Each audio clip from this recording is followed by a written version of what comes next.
Assalamualaikum warahmatullahi wabarakatuh. Alhamdulillah hari ini kita lanjutkan pembelajaran kita, pembelajaran 3, tema 8, subtema 3. Ya, anak-anak silakan lihat buku temanya halaman 141. Pada kegiatan ayah membaca, nah silakan anak baca cerita nelayan dan ikan mas.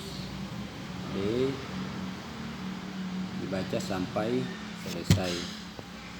Di halaman 140.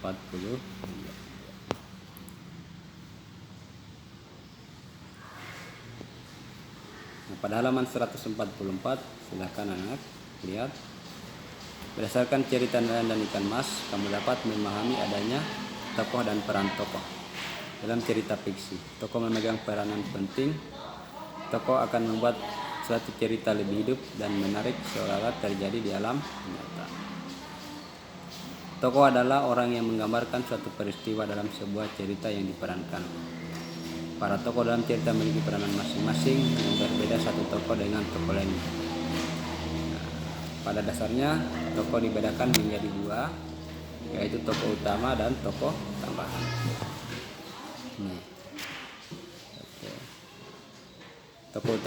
Tokoh utama adalah tokoh yang memiliki peranan penting dalam suatu cerita. Kedua, tokoh tambahan atau pembantu. Tokoh tambahan atau pembantu adalah tokoh yang memiliki peranan tidak penting dalam cerita. Kehadiran tokoh pembantu sekedar menunjang tokoh utama. Nah, tokoh juga dapat dibedakan berdasarkan peran tokoh dalam sebuah cerita, yaitu tokoh protagonis dan antagonis. Tokoh protagonis adalah tokoh yang memiliki watak baik sehingga disenangi dan dikagumi pembaca. Protagonis adalah pelaku yang memiliki watak yang baik sehingga disenangi pembaca. Kedua, tokoh antagonis adalah tokoh yang tidak disenangi pembaca karena perannya tidak sesuai yang didambakan pembaca. Tokoh protagonis adalah tokoh baik dan tokoh antagonis tokoh yang tidak baik atau kurang baik ya.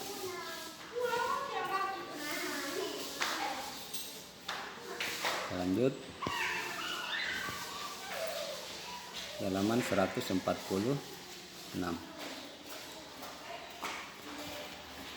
Peran tokoh dalam cerita sebenarnya menggambarkan peran manusia dalam kehidupan nyata. Dalam kehidupan nyata manusia mempunyai karakter berbeda-beda. Ada yang berkarakter baik dan ada yang berkarakter tidak baik. Ada yang menyenangkan dan ada tidak menyenangkan. Semua itu merupakan keragaman karakteristik individu.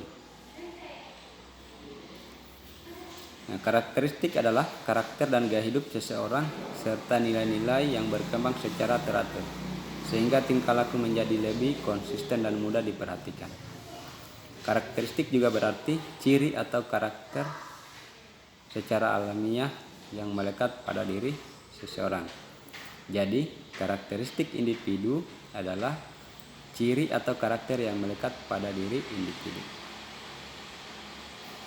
Karakteristik individu dalam masyarakat Indonesia beragam jenisnya, diantaranya fisik, jenis kegemaran, pekerjaan, ras, suku, pengetahuan, serta agama atau kepercayaan. Keragaman karakteristik masyarakat Indonesia bukan penghambat persatuan dan kesatuan bangsa Indonesia. Keragaman karakteristik masyarakat Indonesia juga bukan sumber timbulnya konflik atau masalah. Sebaliknya, keragaman karakteristik masyarakat Indonesia merupakan kekayaan hasanah budaya bangsa yang dapat memperkukuh persatuan dan kesatuan Indonesia. Kita lanjut. Kita sebagai warga negara hendaknya saling menghormati perbedaan karakteristik masyarakat. Banyak manfaat atas keragaman karakteristik masyarakat Indonesia. Nah, ini ada beberapa manfaat dari keragaman karakteristik. 1. Dapat belajar saling menghargai karakter setiap individu. 2. Belajar bersosialisasi. 3. Belajar toleransi. 4. Saling melengkapi sesama individu. 5. Hidup rukun dalam masyarakat. Oke, nah pada kegiatan ayo berdiskusi, silakan anak lanjutkan tabel di bawah ini. Ini silakan dilanjutkan.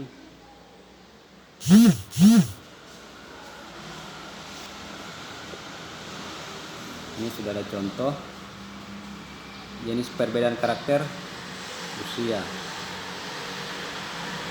Sikap menghadapi perbedaan karakteristik antar teman, menghargai cara berpikir teman yang belum dewasa. Kemudian manfaat yang diperoleh hidup rukun dengan teman. Nah ini 2, 3, 4, 4 dan 5 silakan dilanjutkan. Nah ini menjadi tugas. Oke.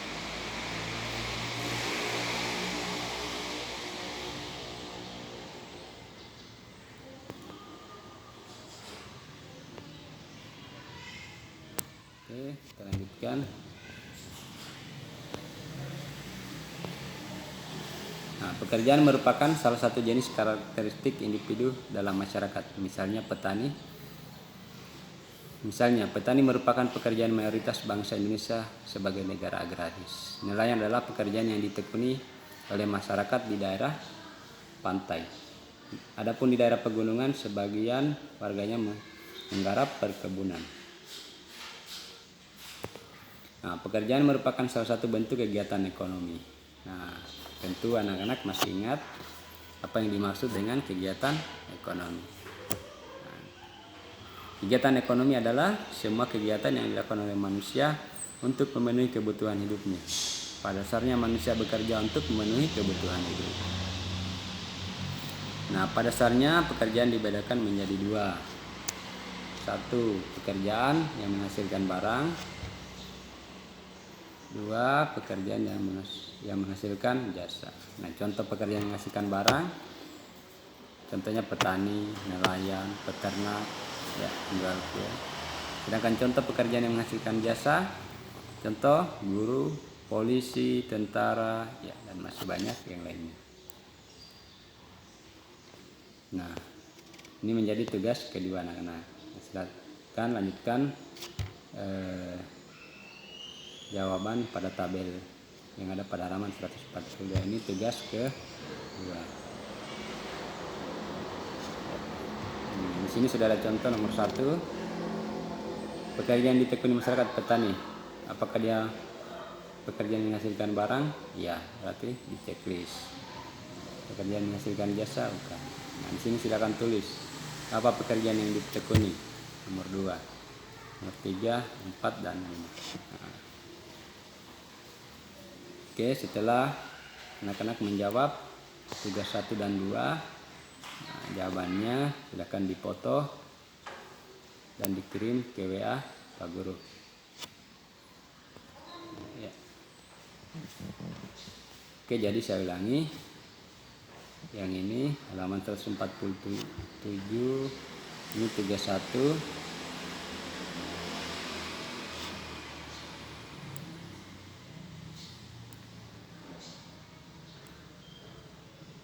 Yang ini tugas 2.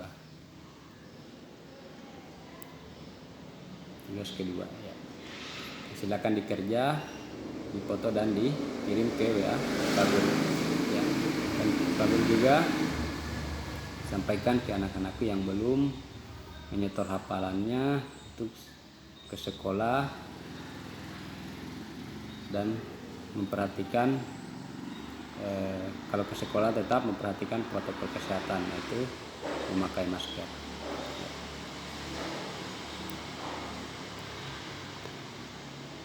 Dan Pak Guru ingatkan pada anak-anakku tetap jaga kesehatan, tetap semangat belajar, dan bila ada yang belum dimengerti atau belum jelas, silakan ditanyakan di grup maupun di langsung WA pribadi Pak Guru. Ya. Demikian pembelajaran kita pada pagi hari ini, semoga bermanfaat. Akhir akhiri, Assalamualaikum warahmatullahi wabarakatuh.